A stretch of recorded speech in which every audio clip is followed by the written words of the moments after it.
Oh my god, we've made it to Greece, and now we're in the 1820s. Why don't we go explore and see what's happening? Let's do it! Since the Greek War for Independence has already begun, why don't we go check that out? The Greek War of Independence, or the Greek Revolutionary War, was waged by the Greek revolutionaries in 1821 and ended in 1832. The country of Greece wanted to break away from the Ottoman Empire because they were sick and tired of all of its nasty rules and wanted to become an individual country. In response to the outbreak of revolutions sweeping across Europe, Greece became motivated to break away from the Ottoman Empire, known as Turkey in our present-day time. The Turks had reigned over Greece for over 400 years, depriving the inhabitants of many basic rights and liberties and forcing them into a life of slavery. Based on the facts we've already learned, the start to the Greek rebellion makes its debut in 1821 in Moldavia, where Alexander Ypsilanti, a former Russian general residing in Constantinople, led an army of around 5,000 Hellenic-speaking people to set out to invade and motivate local peasants to overthrow Turkish control. Alexander overestimated the amount of help Russia would be willing to give. He was utterly defeated and forced to retreat into the territory of Austria, where he was to be kept prisoner for the remainder of his life. Although the Hellenic were defeated in Moldavia, this led to an outbreak in the Peloponnese. The Turks retaliated by murdering a large portion of the Greek aristocracy living in Constantinople and hung an iconic and elderly Greek patriarch, Gregorio V, at his own door. Because the Turks had decimated the power of the Greek population by killing many priests and bishops and destroying Christian cities without any sort of remorse, Russia began to grow angry and take action against the Ottoman Empire because they considered themselves protectors of the Greek. With the foreign aid of Russia by 1822, Greece grew increasingly powerful and successful in a series of battles in southern and western Greece, slowly weakening the Turks and proving them unable to defend themselves. So I'm pretty sure there was an increased amount of power, and there was a new constitution drawn up, and a government led by President Morakadatos was established. The ongoing war between the Ottomans and Greece continued, and the uprisings of the next major battle, massacre and chaos, occurred.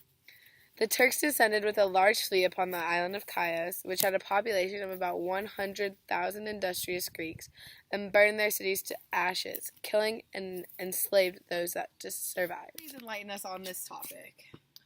Well, after halting Greece's hunt for independence in Chios, Greece looked to the Congress of Vienna for help, which was led by Metternich at the time, which we just learned, and he was the head of it, and he ignored Greece's request for forcing them to look somewhere else for help. England and France both noticed the desperation plaguing Greece and stepped in to aid them against the Turks. Without the interest that sparked out of England and France, Greece may have never made further progress.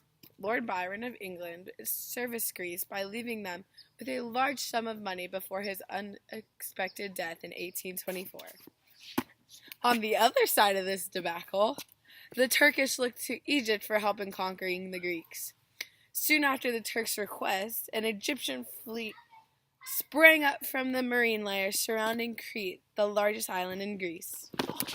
Whoa, what a landing. Oh, rough start. So, we just were at the Battle of Navarino, where fleets came into contact with Turkish and Egyptian fleets and completely destroyed them. Throughout Greece, people rejoiced and cheered upon hearing of the aligned powers, which are Russia, England, and France. And as Greece began to piece back altogether it had lost and restore its prosperity, the Prime Minister of England, who had been oh so helpful to help Greece, sadly died. And the Duke of Wellington, who succeeded him, did not wish to aid Greece any further. So you can imagine, this left Greece's government in shambles once again, and they're unable to thrive without foreign assistance. So Capodistrias, a Greek secretary to the Russian emperor, was appointed president of Greece for several years, and his focus was establishing an absolute monarchy in Greece. England, Russia, and France also agreed a monarchy would be best for Greece. King George, now enthroned, helped to annex the Ionian Islands and desired to add Thessaly and Epirus to the Greek territory. But the Turks ignored this concern and just went off on their own.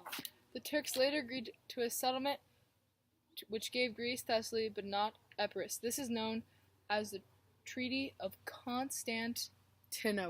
As Greece's narrow boundaries expanded, Greece became more and more prosperous over the years. Greece resumed its war with Turkey in 1897 because of the rebellious Cretans who demanded their island to be under Greek control. The war lasted over the course of a few months, slightly to Greece's disadvantage, until the three powers of England, France, and Russia intervened again, and peace was returned to Greece, which allowed Crete to self-govern under autonomy and influenced Greece to pay off its war indemnity to Turkey. Nearing the end of our time here in Greece, we came across a friend who taught us a ton about the modern Olympics and how they occur every 4 years. Oh, hey guys. Greece is not only famous for the many battles they won, but they also hold something very special that most countries don't have, which is they held the first modern Olympics in 1896. In Paris, France, in June of 1894, they brought together 79 delegates from 9 different countries and anonymously voted and agreed to have the Olympics again. The International Olympic Committee was then created, and they planned the first Olympics to be in Athens, Greece, in the year 1896, from April 6th to the 15th. The first modern Olympic Games occurred. Only 241 male athletes from 14 different countries competed in 43 mostly running events that no women were allowed to compete in. As the great Ron Mishu, a historical figure, would say, raise your hand if you learned something today. 'Cause that's how I get paid.